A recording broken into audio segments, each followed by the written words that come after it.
नमस्कार दोस्तों, स्वागत है आप सभी का डीसी की हॉरर स्टोरीज में। आज मैं आपको हिमाचल प्रदेश के एक ऐसे आदमी की कहानी सुनाने जा रहा हूं जो भूतों में तो क्या, भगवान में भी विश्वास नहीं रखता था। फिर एक दिन उसके साथ कुछ ऐसी घटना हो गई जो सुनने लायक है। तो बढ़ते हैं हमारी आज की कहानी की ओर। हिमाचल प्रदेश के मंडी जिले के पहाड़ों की गोद में स्थित प्राकृतिक सौंदर्य से भरपूर एक खूबसूरत गांव है जिसका नाम वरोगला है। ये कहानी 1984 की है। एक सुबह जब लोग उठे तो गांव में गमगीन माहौल था।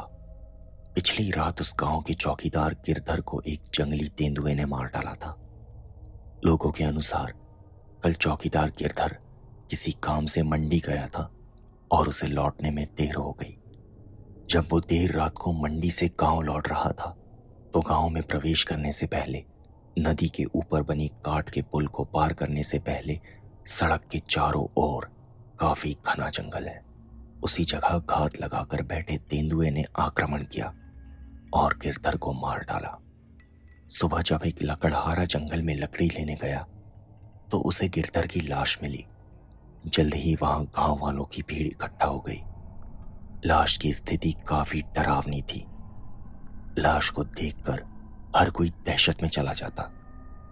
तेंदुए ने लाश की एक आंख को पूरी तरह से नोच लिया था और दूसरी आंख खुली थी और आसमान की तरफ देख रही थी जो काफी बड़ी लग रही थी। चेहरे के एक तरफ के मांस को तेंदुआ खा चुका था जिसके कारण चेहरा काफी भयानक लग रहा था। तेंदुए ने गिरधर के बाएं हाथ और बाएं पैर के मांस को भी नोच नोच कर खा लिया जिसमें सिर्फ हड्डियां ही दिखाई दे रही थी। चारों तरफ गिरधर का खून फैला हुआ था। गांव वाले इस भयावह दृश्य को देखकर वहां रुक भी नहीं पाते थे। पुलिस को सूचना दे दी गई। पुलिस लाश को पोस्टमार्टम के लिए ले गई। गांव के लोग उस तेंदुए से भारी दहशत में आ गए थे। लेकिन कुछ ही दिनों में पुलिस वालों ने शिकारी की मदद से उस आदमखोर तेंदुए को मार गिराया, जिसके बाद गांव के लोग फिर से सामान्य हो गए। लेकिन यह स्थिति लंबे वक्त तक नहीं बनी रही।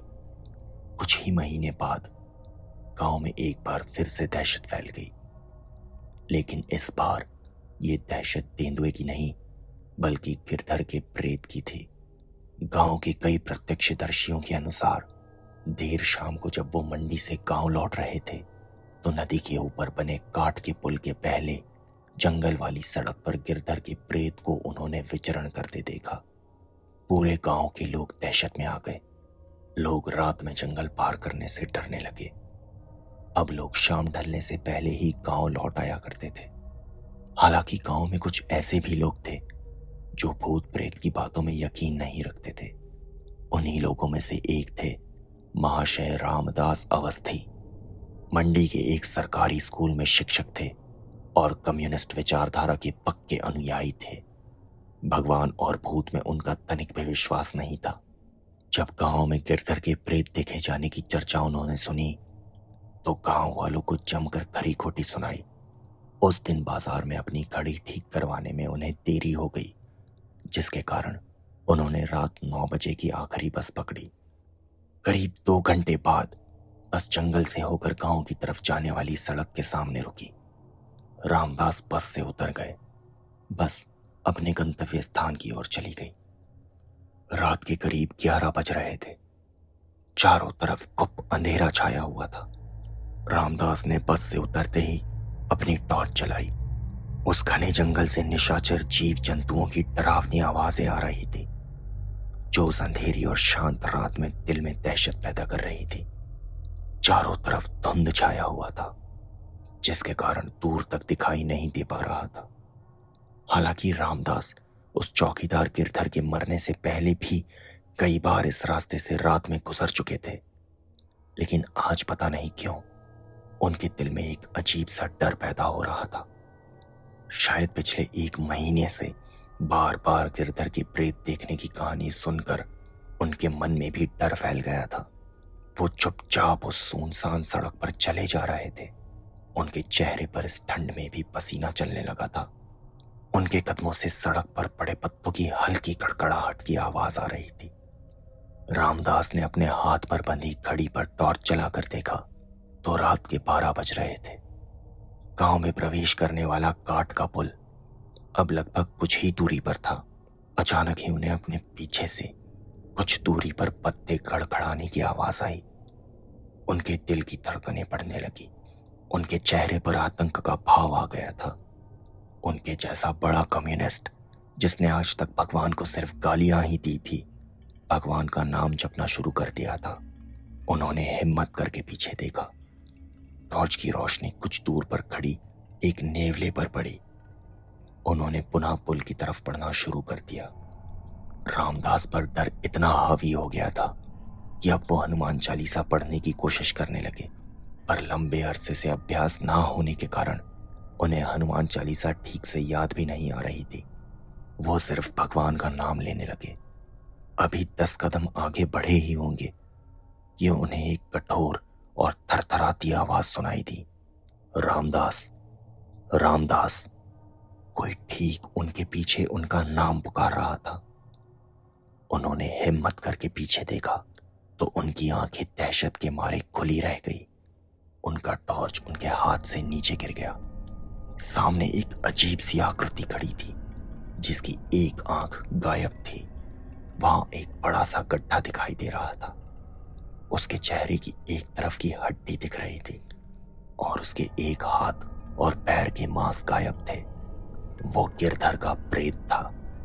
उस प्रेत ने अजीब सी किलकारी निकालते हुए अपनी हड्डी वाले हाथ से रामदास को पकड़ने की कोशिश की। रामदास झटके से पीछे की ओर सड़क पर गिर पड़े और साहस करके अंधेरे में ही पुल की तरफ जी जान लगाकर भागने लगे। उन्होंने नदी पर बने उस काठ के पुल को तेजी से पार किया। पुल पार करते ही उन्होंने गांव जाने वाली मुख्य मार्ग को छोड़कर छोटा सा पैदल मार्ग ले लिया जो गांव जाने का एक शॉर्टकट रास्ता था। वो उस पगडंडी पर जी जान लगाकर भाग रहे थे। तभी उन्हें कोई लालटेन लेकर इधर आते हुए दिखाई दिया। रामदास जल्दी से उस लालटेन वाले की तरफ भागे। उसके नजदीक पहुंचने पर उन्हें लालटेन की रोशनी में उसका वस्त्र दिखा। वो खादी वस्त्र पहने हुए था और उसके सिर पर खादी टोपी थी। उन्होंने सोचा शायद एक गांव का नया चौकीदार होगा। उन्होंने लालटेन वाले की तरफ भागते हुए चिल्लाया, मेरी मदद करो, मेरी मदद करो। लालटेन वाले के पास पहुंचकर उन्होंने कहा, मुझे गांव तक जाना है, लालटेन की रोशनी उड़ दो। लालटेन वाले ने भारी और थरथराती आवाज में कहा, तुझे गांव नहीं यमलोक तक छोड़ूंगा। और उसने लालटेन को चेहरे तक ऊपर उठाया।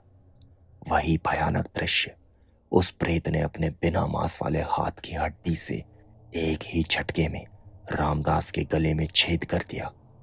रामदास वहीं छटपटाते हुए मर गए। अगली सुबह रामदास की लाश उस पगडंडी पर पड़ी मिली। उनके कंठ में 4 सुराख बने थे, जैसे मानो किसी ने सरिये से उसमें छेद कर दिया हो। उसके बाद से कई गांव वालों ने रामदास और गिरधर दोनों की प्रेत को कई बार जंगल में भटकते देखा। तो दोस्तों, ये थी हमारी आज की कहानी। यदि आपको यह कहानी पसंद आई हो तो वीडियो को लाइक और शेयर ज़रूर करें और चैनल को सब्सक्राइब करना ना भूलें। और यदि आपके पास भी ऐसा कोई एक्सपीरियंस है जिसे आप सुनाना चाहते हैं तो डिस्क्रिप्शन में दिए मेरे ईमेल पर मुझे ज़रूर लिख कर भेजें ताकि मैं सभी के साथ उसे शेयर कर सकूं। धन्यवाद।